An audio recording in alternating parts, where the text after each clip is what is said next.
Hikayat Panji Semirang. Adaptasi cerita pendek oleh Taritsa Norzahra. Keponakanku sayang, Galuh Chandra Kirana. Kudoakan kau tumbuh menjadi gadis yang cantik, baik hati, dan perangainya lemah lembut. Si pemilik nama tersenyum lebar, kemudian berlari riang di taman istana, mengejar kupu-kupu yang berterbangan diiringi dayang-dayang yang panik. Kalau-kalau tuan putri mereka terjatuh. Selendang yang dipakai Galuh Chandra Kirana sedikit terungkai saat terkena hembusan angin sore.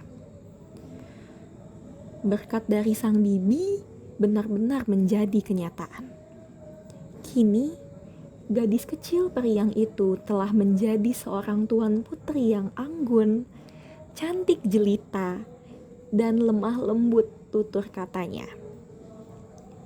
Galuh Chandra Kirana namanya, putri sulung dari Raja Daha dan Permaisuri.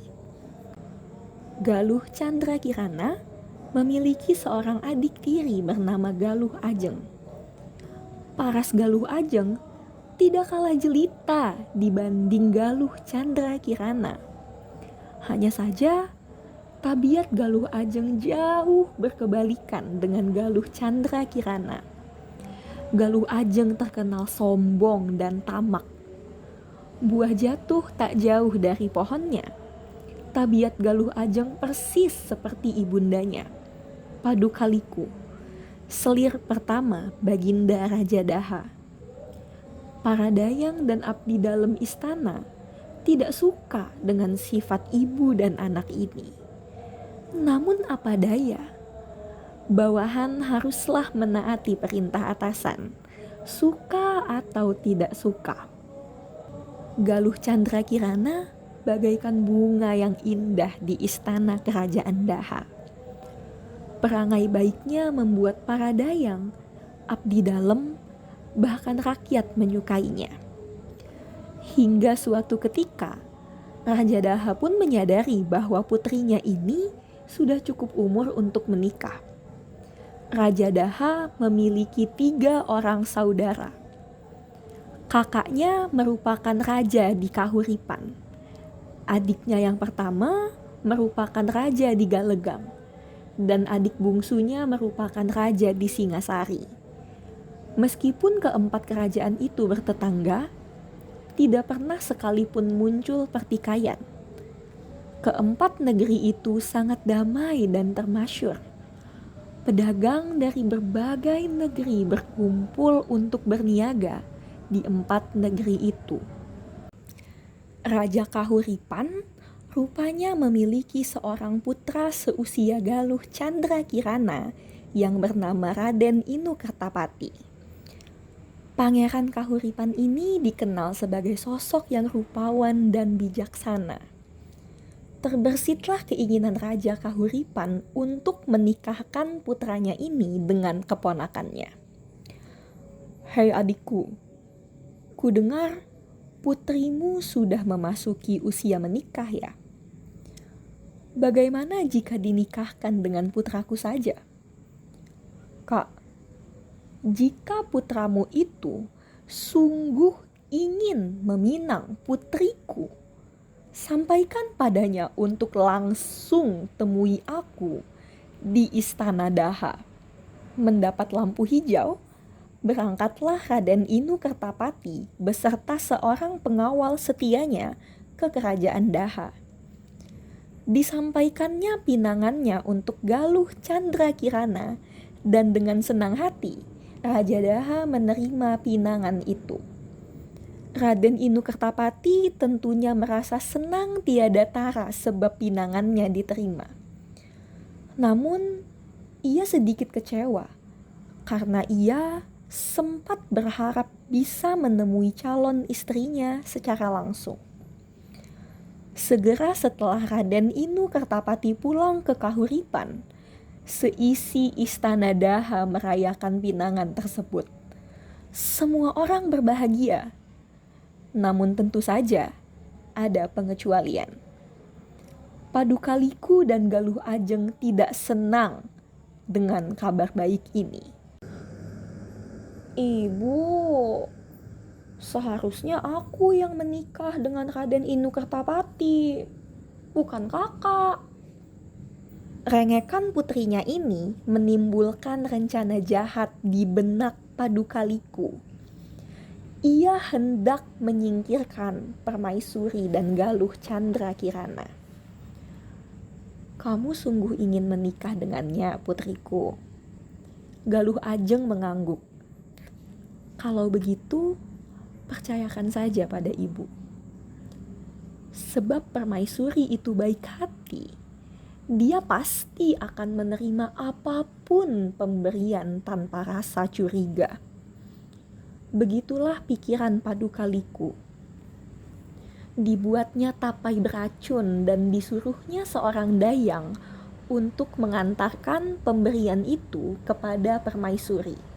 Sebagai ucapan selamat atas dipinangnya Galuh Candrakirana, katanya. Tidak ada seorang pun yang curiga, sebab itu bukanlah pertama kalinya Padukaliku memberikan hadiah.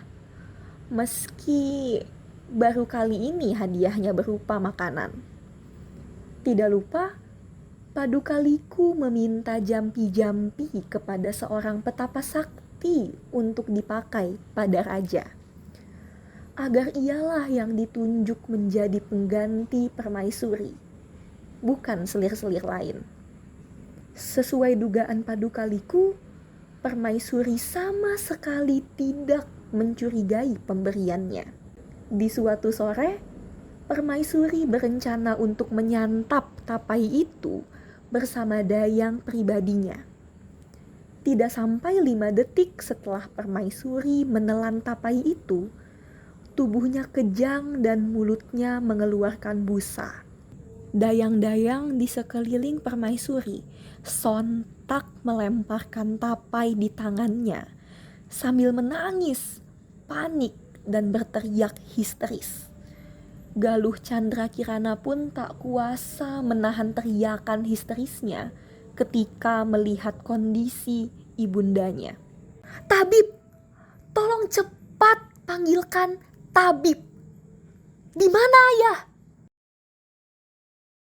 Sayangnya, nyawa Permaisuri tidak dapat diselamatkan. Wafatnya Permaisuri membuat seisi negeri berduka. Mahadewi, selir kedua Raja Daha, turut merasa sedih dan menyampaikan bela sungkawa atas kematian Permaisuri. Raja Daha murka ketika mengetahui apa penyebab kematian Permaisuri dan siapa yang menyebabkan bencana mengerikan ini. Raja Daha telah berniat untuk menghukum seberat-beratnya dalang di balik semua ini. Hanya saja, sepertinya jampi-jampi Padukaliku jauh lebih kuat dibanding murka sang raja. Saat berhadapan dengan Padukaliku, Raja Daha seolah tersihir dan amarahnya sirna. Kabar berpulangnya Permaisuri Daha dengan cepat menyebar hingga sampai ke telinga Raja Kahuripan. Oh Tuhan, malang sekali nasib calon menantuku itu. Raja Kahuripan memerintahkan Raden Inu menyiapkan 2 buah bingkisan untuk dikirim ke Daha. Yang pertama, boneka emas berbungkus kain biasa, dan yang kedua boneka perak berbungkus sutra. Bagi Raja Kahuripan, ini permainan yang cukup menyenangkan. Ia yakin Galuh Candrakirana lah yang akan mendapatkan boneka emas. Tebakan Raja Kahuripan tepat. Saat bingkisan tiba di Daha, Raja Daha menyuruh Galuh Ajeng untuk memilih terlebih dahulu. Dan sisanya lah yang akan dimiliki oleh Galuh Candrakirana. Suka atau tidak suka, Galuh Ajeng yang tamak itu tentu memilih bingkisan berbungkus sutra. Dan Galuh Candrakirana diberikan bingkisan kain biasa. Galuh Chandra Kirana sempat ingin memprotes hal ini sebab ia merasa tidak adil. Namun, saat ia melihat wajah ayahnya yang telah terbuai oleh Padukaliku, diurungkannya niat itu. Tidak akan ada hal baik yang terjadi jika ia membuat Padukaliku marah.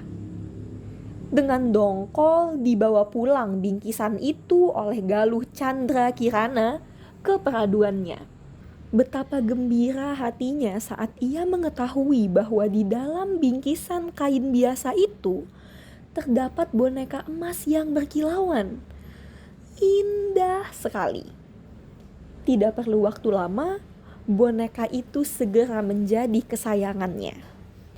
Kemanapun ia pergi, boneka emas itu akan selalu ia bawa. Sayangnya, itu jugalah yang membuat Galuh Ajeng akhirnya mengetahui bahwa boneka yang dimiliki oleh Galuh Chandra Kirana adalah boneka emas. Perasaan iri dengki dalam dirinya bergejolak. Ia menginginkan boneka milik kakaknya itu. "Ibu, coba lihat. Boneka milik kakak terbuat dari emas, Bu. Aku menginginkan yang itu." Padukaliku tidak ambil pusing dengan rengekan putrinya. Dibujuknya Raja Daha agar memerintahkan Galuh Chandra Kirana untuk menukarkan boneka miliknya. Namun Galuh Chandra Kirana menolak tegas. "Ayahanda, Galuh Ajeng telah memilih terlebih dahulu bingkisan yang ia kehendaki. Sedangkan saya hanya mendapatkan barang sisa yang tidak diinginkannya. Mengapa sekarang Galuh Ajeng juga menginginkan barang milik saya?" Galuh Chandra Kirana menjawab dengan tenang. Mendengar jawaban dari putrinya, Raja Daha naik pitam. Terbutakan dengan sihir hitam Padukaliku, diusirnya putri sulungnya itu keluar istana. Di pagi buta pula, Galuh Chandra Kirana dan para pengiringnya yang tidak memiliki tujuan pada akhirnya menetap di wilayah kosong antara perbatasan Daha dan Kahuripan. Mereka membangun kerajaan kecil dan mengangkat Galuh Chandra Kirana sebagai raja. Galuh Chandra Kirana pun menyamar menjadi seorang lelaki bernama Panji Semirang. Hari demi hari, kerajaan Panji Semirang kian berjaya. Perampokan dan pemaksaan menetap mereka lakukan demi mengukuhkan kerajaan. Masalah benar salah, kita pikirkan belakangan saja. Kejayaan kerajaan Panji Semirang sampai di telinga keempat raja bersaudara. Pada waktu itu, rombongan Raden Inu Kertapati sedang dalam perjalanan membawakan mas kawin untuk tunangannya, Galuh Chandra Kirana. Ketika melewati wilayah Panji Semirang, rombongan itu dicegat dan dirampok. Semua barang rampasan hanya akan dikembalikan setelah pemimpin rombongan menemui Panji Semirang. Tanpa pikir panjang, Raden Inu Kertapati bergegas menemui Panji Semirang. Ia tidak ingin pernikahannya semakin tertunda. Namun, begitu ia berhadapan dengan Panji Semirang, oh Tuhan, ia terpana. Benarkah sosok raja di depannya ini seorang laki-laki? Panji Semirang mengadakan jamuan untuk rombongan Raden Inu Kertapati. Setelah itu, barang rampasan dikembalikan. Segera setelah barang rampasan dikembalikan, rombongan Raden Inu Kertapati meneruskan perjalanan mereka ke Daha. Meninggalkan Panji Semirang, Galuh Chandra Kirana yang merana. Bagaimana tidak, kekasihnya itu akan dinikahkan dengan adik tirinya. Padahal seharusnya dialah yang menjadi istri Raden Inu Kertapati. Di tengah rasa sedihnya, Galuh Chandra Kirana memutuskan untuk menemui Biku Gandasari, bibinya yang merupakan seorang petapa di Gunung Wilis, untuk meminta nasihat. Dikenakannya pakaian wanita dan riasan tercantiknya. Kemudian diceritakannya segala derita yang selama ini ia lalui. Chandra Kirana, keponakanku sayang, temuilah pamanmu di Galegang. Di sana kamu akan menemukan jawaban dari segala deritamu selama ini. Kembalilah Galuh Chandra Kirana dengan pakaian laki-lakinya, dan berangkatlah dia beserta pengiringnya ke Galegang. Kali ini penyamaran mereka ialah sebagai pemain gambuh. Namun saking indahnya permainan gambuh mereka menjadi sangat terkenal dan disukai banyak orang.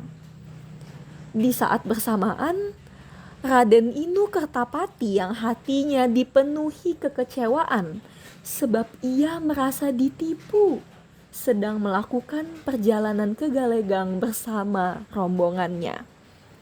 Ia menunda pernikahannya dengan Galuh Ajeng, beralasan bahwa ia memiliki urusan sangat penting dan tidak dapat ditunda di Galegang. Padahal kenyataannya ia hanya ingin menghibur muram hatinya. Salah satu bawahannya memberitahu bahwa ada kelompok pemain gambuh yang sangat lihai dan indah permainannya. Saat itu Raden Inu Kertapati menonton permainan gambuh itu. Ia mengamini perkataan bawahannya. Memang benar permainan gambuh itu sangatlah indah. Namun di sisi lain ia merasa ada yang janggal. Untuk ukuran laki-laki, mereka terlalu anggun, gemulai, dan luas, bagaikan perempuan. Rasa-rasanya juga ia sudah pernah melihat wajah mereka di suatu tempat. Raden Inu Kertapati yang sudah kepalang penasaran memutuskan untuk mencari tahu identitas mereka yang sebenarnya. Galuh Chandra Kirana termenung. Meski sudah menuruti saran bibinya, rasa sedihnya tak kunjung reda. Sungguh ia rindu dengan kekasihnya. Namun, apa boleh buat? Kekasihnya kini telah menjadi suami orang lain. Untuk mengobati rindunya, dikenakannya pakaian wanita. Ia duduk di sisi dipan sambil menimang boneka emas dan melantunkan lagu untuk menenangkan hatinya. Kala itulah Raden Inu Kertapati melintas dan tidak sengaja mendengar nyanyian merdu Galuh Chandra Kirana. Dikuasai rasa penasaran, Raden Inu Kertapati mengintip ruangan sumber suara. Di sanalah ia melihat seorang gadis menimang boneka emas yang dulu pernah ia kirim ke Daha. Detik itu juga ia yakin bahwa gadis itu adalah Galuh Chandra Kirana yang dirindukannya. Dibukanya pintu yang menjadi sekat antara mereka berdua, dan akhirnya bertemulah mereka berdua, melepaskan rasa rindu yang telah lama dipendam. Galuh Chandra Kirana dan Raden Inu Kertapati kemudian pergi ke istana Kahuripan. Di sana, mereka saling menceritakan apa yang sudah mereka lalui. Galuh Chandra Kirana terkejut saat mengetahui bahwa Raden Inu Kertapati belum menikah dengan adik tirinya.